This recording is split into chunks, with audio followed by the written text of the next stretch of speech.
नमस्कार बच्चों, कैसे हैं आप। Education guide for student with me में आपका स्वागत है। तो चलिए आज हम 10वीं कक्षा की पहली इकाई का पहला पाठ भारत महिमा इस कविता का सविस्तर वर्णन इस वीडियो में देखने वाले हैं। हाँ, लेकिन अगर आप मेरे चैनल पर नए हैं तो पहले वीडियो को लाइक करें, शेयर करें और सब्सक्राइब तो ज़रूर करें ताकि मैं कोई वीडियो अपलोड करूं तो आपको उसकी नोटिफिकेशन मिलती रहे। तो चलिए आज के वीडियो को शुरू करते हैं। कविता का नाम है भारत महिमा। इस कविता में छायावादी कवि जयशंकर प्रसाद जी ने भारत के गौरव का गुणगान किया है। तो पहले हम कवि परिचय देखेंगे। इस कविता के कवि का नाम है जयशंकर प्रसाद जी। इनका जन्म 30 जनवरी 1889 में वाराणसी में हुआ।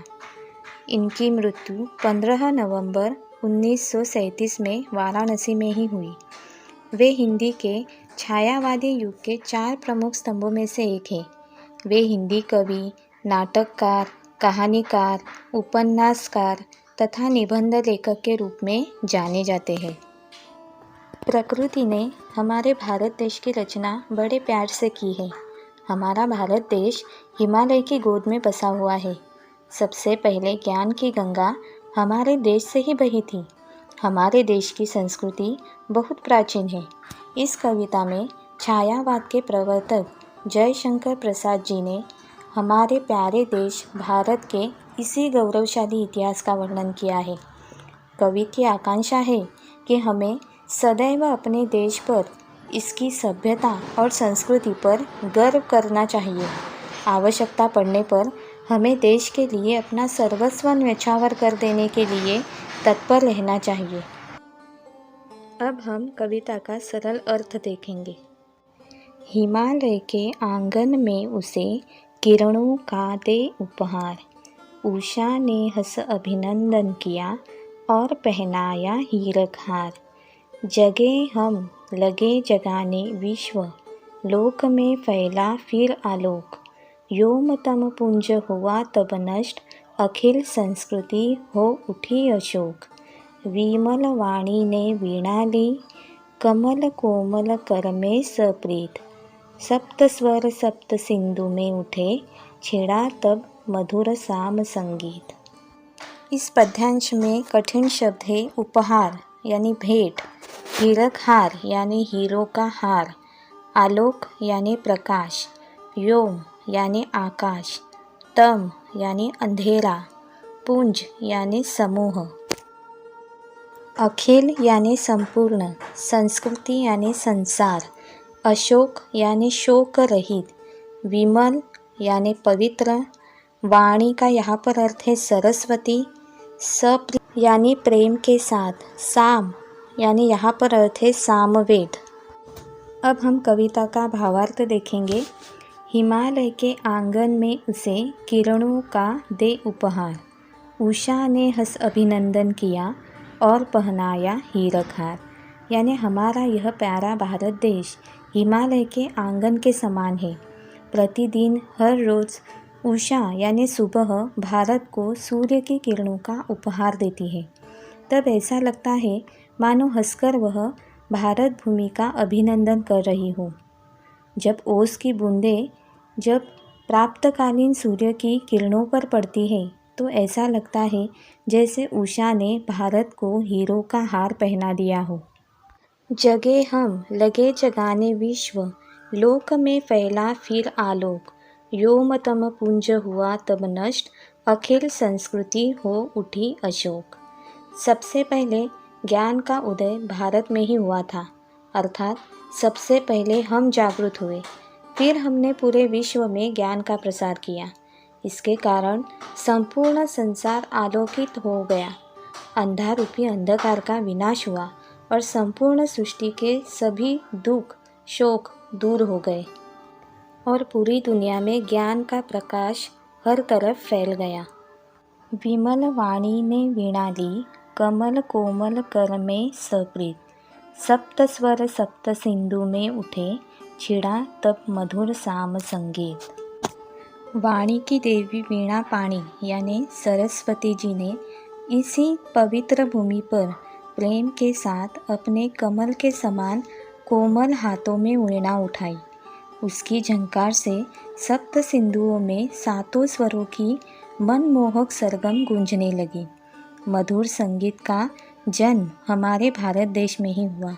इसी महान देश में संगीत के सामवेद की रचना हुई।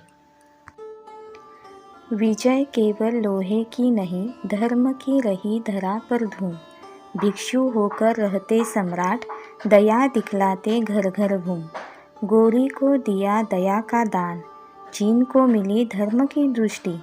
मिला था स्वर्ण भूमि को रत्न, शील की सिंहल को भी सृष्टि। किसी का हमने छीना नहीं, प्रकृति का रहा पालना यही। हमारी जन्मभूमि थी यही, कहीं से हम आए थे नहीं। कठिन शब्द है। धरा यानी पृथ्वी, धूम यानी हलचल, भिक्षु यानी यहाँ पर अर्थ है बौद्ध सन्यासी, लोहा का यहाँ अर्थ है शस्त्र, गोरी यानी मोहम्मद गोरी, स्वर्ण भूमि यानी जावा और सिंहल यानी श्रीलंका। अब हम यहाँ पर पंक्तियों का अर्थ देखेंगे। विजय केवल लोहे की नहीं, धर्म की रही धरा पर धूम। भिक्षु होकर रहते सम्राट, दया दिखलाते घर घर घूम।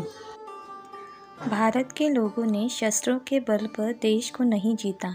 यहाँ प्राचीन काल से ही लोगों के मन में धर्म की प्रखर भावना रही है और उन्होंने संसार में धर्म का प्रचार किया।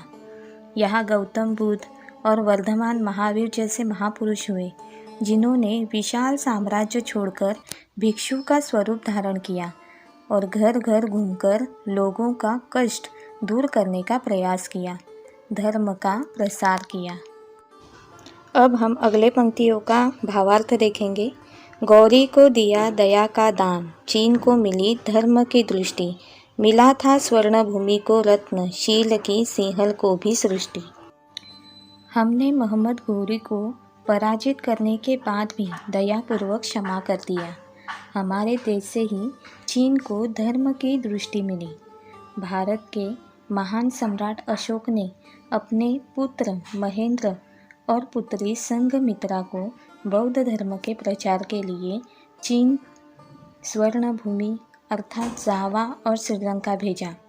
जावा और श्रीलंका के लोगों को पंचशील, अहिंसा, अस्तेय, अपरिग्रह, सत्य, ब्रह्मचर्य इन सिद्धांतों की जानकारी हमारे भारत देश से ही मिली। अगली पंक्तियों का भावार्थ देखेंगे। किसी का हमने छीना नहीं, प्रकृति का रहा पालना यही। हमारी जन्मभूमि थी यही, कहीं से हम आए थे नहीं। भारतवासियों ने कभी किसी की संपत्ति या किसी का राज्य छीनने का प्रयास नहीं किया। हमें प्रकृति ने प्रत्येक वस्तु मुक्त हस्त से प्रदान की है। प्रकृति की हमारे देश पर महान कृपा रही है। जैसे यहाँ की हरी भरी भूमि, हिमाच्छादित गिरि पर्वत, घाटियाँ, वादियाँ, सदा बहती नदियाँ, झरने, फल फूल, संसाधनों से भरपूर जंगल, ये सभी हमारे भारत देश के लिए प्रकृति की सबसे बड़ी देन है। भारत सदा से हमारी जन्मभूमि है। हम इसी देश की संतानें हैं। हम बाहर के किसी स्थान से आकर यहाँ नहीं बसे हैं, जैसे कि कुछ विदेशियों का कहना है। इसीलिए यहाँ पर ऐसा कहा गया है। अब हम अगले पद्यांश की ओर बढ़ेंगे। चरित थे पूत, भुजा में शक्ति, नम्रता रही सदा संपन्न। हृदय के गौरव में था गर्व, किसी को देख न सके विपन्न। हमारे संचय में था दान, अतिथि थे सदा हमारे देव। वचन में सत्य, हृदय में तेज, प्रतिज्ञा में रहती थी टेव। वही है रक्त, वही है देश, वही साहस है वैसा ज्ञान। वही है शांति, वही है शक्ति, वही हम दिव्य आर्य संतान। जिए तो सदा इसी के लिए, यही अभिमान रहे यह हर्ष। निछावर करते हम सर्वस्व, हमारा प्यारा भारतवर्ष। यहाँ पर कठिन शब्द है पूत, पवित्र, विपन्न, गरीब, संचय, एकत्र, टेव यानी आदत, सर्वस्व यानी सब कुछ। यहाँ पर एक मुहावरा है, निछावर करना यानी अर्पण करना, समर्पित करना। अब हम यहाँ पर कविता की पंक्तियों का अर्थ देखेंगे। चरित थे पूत, भुजा में शक्ति, नम्रता रही सदा संपन्न, हृदय के गौरव में था गर्व, किसी को देख न सके विपन्न। इसका अर्थ है, भारत के लोग सदा चरित्रवान रहे हैं, हमारी भुजाओं में भरपूर शक्ति रही है, भारतीयों में वीरता की कभी कमी नहीं रही, साथ ही नम्रता सदा हमारा गुण बना रहा है। हमने कभी अपनी उपलब्धियों पर घमंड नहीं किया, हमें अपनी सभ्यता और संस्कृति पर गर्व रहा है। हम कभी किसी को दुखी नहीं देख सके। दीन दुखियों की सेवा करने के लिए हम भारतीय सदैव तत्पर रहते हैं, हमेशा तैयार रहते हैं। अगली पंक्तियों का अर्थ है, हमारे संचय में था दान, अतिथि थे सदा हमारे देव, वचन में सत्य, हृदय में तेज, प्रतिज्ञा में रहती थी टेव। यानी हम यदि धन और संपत्ति का संग्रह करते भी थे तो दान के लिए। दानवीरता भारतीयों का गुण रहा है।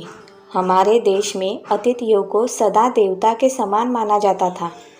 भारत के लोग सत्य बोलना अपना धर्म मानते थे। भारतीय सत्यवादी हरिश्चंद्र की संतानें हैं। हमारे हृदय में तेज था, गौरव था, हम सदा अपनी प्रतिज्ञा पर अटल रहते थे। प्राण जाए पर वचन न जाए, हमारा जीवन मूल्य रहा है। अगली पंक्तियाँ है, वही है रक्त, वही है देश, वही साहस है, वैसा ज्ञान, वही है शांति, वही है शक्ति, वही हम दिव्य आर्य संतान। यहाँ पर कवि कहते हैं, आज भी हम भारतवासियों की धमनियों में, शिराओं में उन्हीं पूर्वजों का रक्त प्रवाहित हो रहा है। आज भी हमारा देश वैसा ही है। आज भी भारतीयों में वैसा ही साहस है। भारतीय आज भी ज्ञान के क्षेत्र में सबसे आगे है। आज भी हम पहले के समान शांति के पुजारी हैं। देशवासियों में वैसे ही शक्ति है। हम उन्हीं आर्यों की दिव्य संतानें हैं।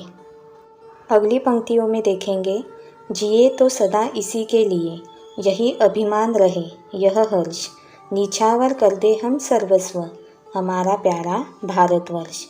इन पंक्तियों का अर्थ है, जब तक जिए इसी देश के लिए जिए, हमें इसकी सभ्यता और संस्कृति पर अभिमान है और हर्ष है, आनंद है कि हमने इस भूमि पर जन्म लिया है। यह हमारा प्यारा भारतवर्ष है। यदि कभी आवश्यकता पड़े तो इसके लिए अपना सर्वस्व भी न्यौछावर कर दे, अपना सब कुछ त्याग दे। इस प्रकार इस कविता में कवि ने अपने भारत देश के प्रति प्रेम को दर्शाया है और हर भारतवासियों को यह संदेश देने का प्रयास किया है कि अपने देश के लिए सदा सब कुछ त्याग कर देने की भावना मन में होनी चाहिए। अपने देश से प्रेम करना चाहिए और अपने देश की रक्षा के लिए कुछ भी करने के लिए तैयार रहना चाहिए। यही संदेश इस कविता के माध्यम से कवि देना चाहते हैं। बच्चों, यहाँ पर यह पाठ समाप्त होता है। तो अब मिलते हैं अगले वीडियो में दूसरे पाठ के साथ। अगर आपको ये वीडियो अच्छी लगे तो इसे लाइक करें, शेयर करें और चैनल को सब्सक्राइब ज़रूर करें, ताकि मेरा अगला वीडियो अपलोड होने के बाद आपको उसकी नोटिफिकेशन मिलती रहे। तो मिलते हैं अगले वीडियो में। Bye bye.